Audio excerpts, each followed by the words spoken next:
Greetings and welcome to another Thursday with RamDev.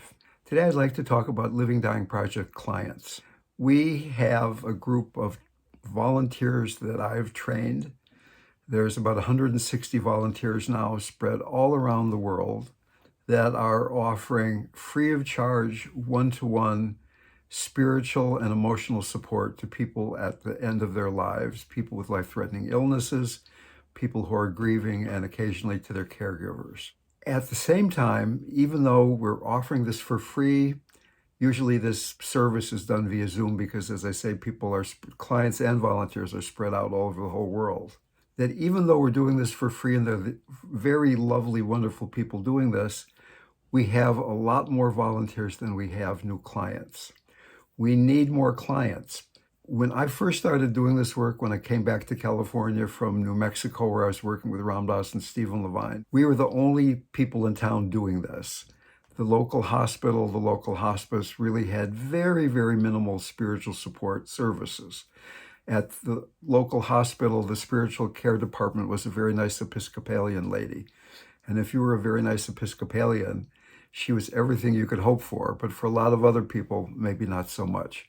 But nowadays, all the hospitals have their own spiritual care department where there are people trained to offer what they call spiritual support. But I would like to suggest that what we are doing is different from what almost all of these other organizations are providing. And I certainly support what hospice is doing and the spiritual care department at your local hospital and hospice.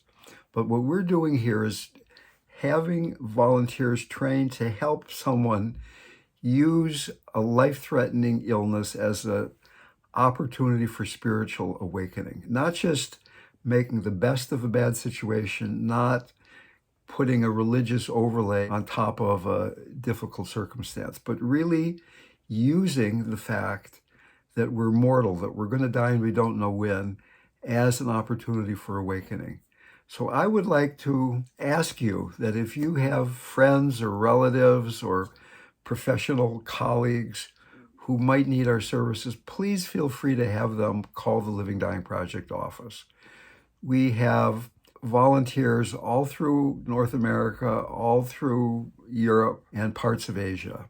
And I would suggest that both as a volunteer, this work is incredibly uplifting. And for clients, it's very often the case that here's the one person in their life who's able to be there in a balanced way, not pushing away suffering, not getting lost in suffering, but actually being there with the suffering, being there with the illness, being there with the emotions that are happening. So that essentially what we're doing is matching up meditators with people confronting a life-threatening illness for their mutual benefit, for the sake of both of them. And it's just a shame that we have volunteers who are underemployed. So once again, please feel free to refer people to us. Thank you so much. Lots of love.